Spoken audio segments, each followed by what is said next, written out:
Good morning to all of you. How many of you are actually presenting papers here? Can you raise your hands? So certainly we welcome you, the presenter of the papers, and certainly the students. Now, I will not repeat the words which has been told by my colleagues, Dr. Aditya Kumar and Professor S.S. Singh, in welcoming very reputed, eminent, the dignitaries sitting on the dais who has contributed a lot in their profession and for which we are really thankful and grateful to all of them in accepting our invitation to be here and to be present before you and to deliver keynote addresses or judging the sessions for the best papers and the second best papers of the conference presenters.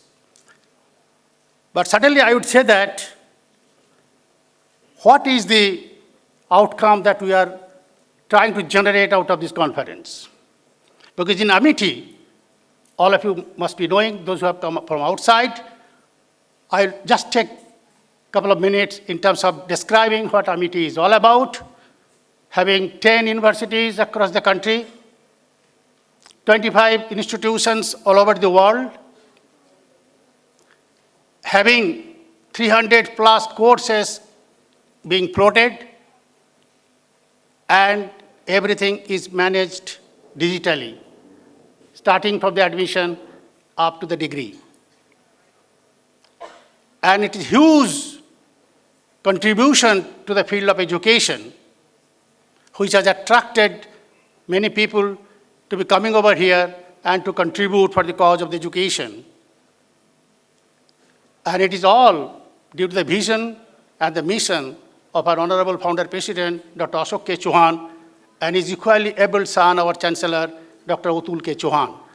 They spend enormous of time in terms of deliberating, discussing, strategizing what should be the best to be given to the student.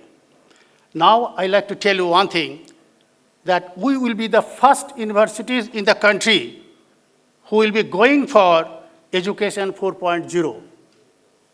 What is Education 4.0? Just glimpse. We want to make much more empowerment to the students by providing their spaces of learning, digitally controlled, and having from the rote type of examination to a learning type of evaluation. It's a massive changes that are going to take place, and we are all working for it. And everything what we do has to have this outcome.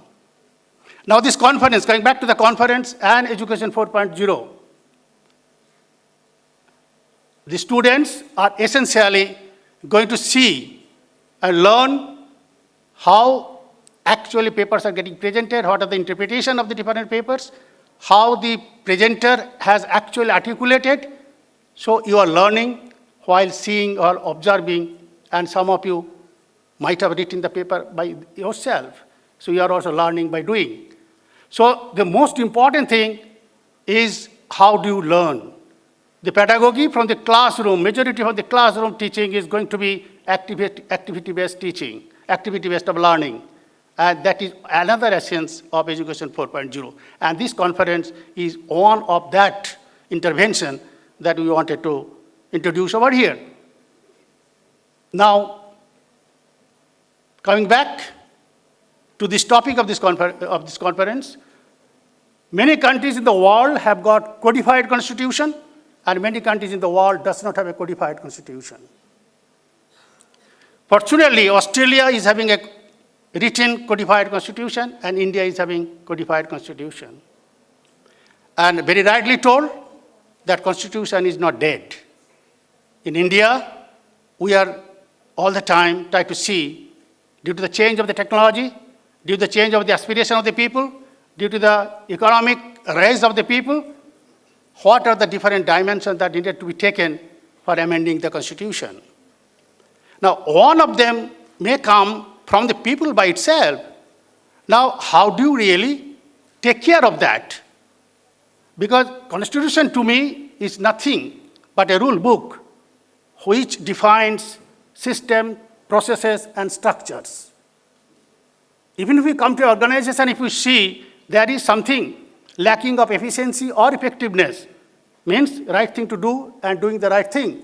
If there is any lacking, essentially there is a lack either in defining the system or defining the process or defining the structures. Now, what is the lesson that we can take in terms of taking care or removing some of our inefficiencies and effectiveness, learning from the other countries? I think that there comes the comparisons. And comparisons for what?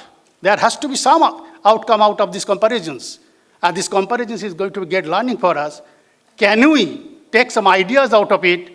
Can we take care of that so that we increase our efficiency and effectiveness through the amendment of the Constitution? And that is going to be the ultimate objective. Now, with these few words, I think my time allotted is over already. Once again, I thank Aditya to take the responsibility, and I think Sumitra, your name must be mentioned, for interfacing with Adelaide University, and the dignitaries from the Adelaide University who has come over here. Sir, we are really thankful to you for bestowing trust on us for the conduction of the conference. And I have seen some of the papers which are really very good papers, and which indicates that the outcome is going to be praiseworthy, and we will be thinking of bringing out an edited book out of these conference papers. With these few words, I wish a grand success of this conference. I wish an enriching, intellectually sound, and very thrilling experiences during these 2 days, those who will be participating in this conference. Thank you very much.